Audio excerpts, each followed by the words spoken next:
আসসালামু আলাইকুম। হ্যালো ভাই বোনেরা, কেমন আছেন? আশা করি সবাই ভালো আছেন।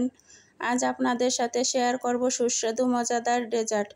এখানে আমি 1 কেজি খাঁটি গরুর দুধ নিয়েছি। দেখেন, দুধটুকু আমি ভালো করে জাল করে নেব। দুধ বলক এসে গেছে, চুলার আঁচ লো মিডিয়ামে রেখে জাল করে নেব। দুধটুকু নেড়ে চেড়ে নিলাম। 1 কেজি দুধ আধা কেজি পরিমাণ করে নেব। যতটুকু ঘন হয় তাতেই হবে। এই যে দেখেন, আমি আধা কেজি পরিমাণ করে নিলাম। এখানে এখন স্বাদ মতো চিনি দিয়ে দেব মিষ্টির জন্য। যে যেরকমের মিষ্টি খান ওই অনুযায়ী চিনি দিয়ে নিতে পারবেন। চিনিটা আমি চুলার উপরেই দিয়ে দিয়েছি, কারণ চিনি দিলে দুধ অনেক পাতলা হয়ে যায়। এজন্য চুলার উপরে দিয়ে আরেকটু নেড়ে চেড়ে ঘন করে নেব।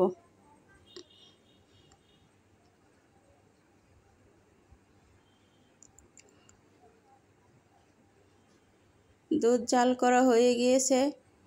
এখন চুলা থেকে নামিয়ে রেস্টে রেখে দেব ঠান্ডা হওয়ার জন্যে। এদিকে চুলায় একটা পাতিল বসিয়ে দিলাম।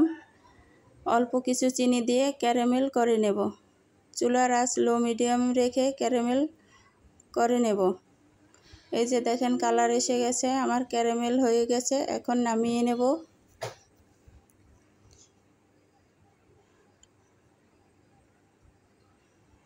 যাতে পুড়ে না যায়।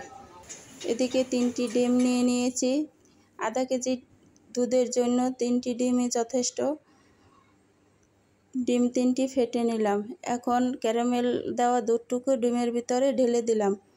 যাদের ডিমের গন্ধ ভালো লাগে না তারা ভ্যানিলা এসেন্স দিয়ে দিতে পারেন। আমি 2-3 ফোঁটা ভ্যানিলা এসেন্স অ্যাড করলাম।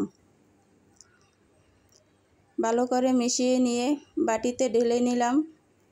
চুলায় একটা প্যান বসিয়ে পরিমাণ মতো পানি দিয়ে স্ট্যান্ড বসিয়ে দিলাম।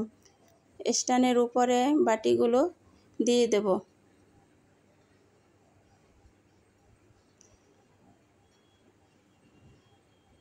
বাটিগুলো দেওয়া শেষ, এখন ঢেকে দেব। কিছুক্ষণ পর উঠিয়ে একটু আমি কাজু বাদাম দিয়ে দিলাম। দেখতে যতটা লোভনীয়, খেতে অনেক সুস্বাদু। একটু কাজু বাদাম দিয়ে নিলাম। এখন 15 মিনিটের জন্য চুলার উপরে রেখে দেব। এই যে দেখেন, অনেক সুন্দর হয়েছে। আমার ভিডিওটা যদি ভালো লেগে থাকে লাইক কমেন্ট শেয়ার করে দিন। নিত্য নতুন ভিডিও পেতে আমার চ্যানেলটাকে সাবস্ক্রাইব করে রাখেন। ধন্যবাদ।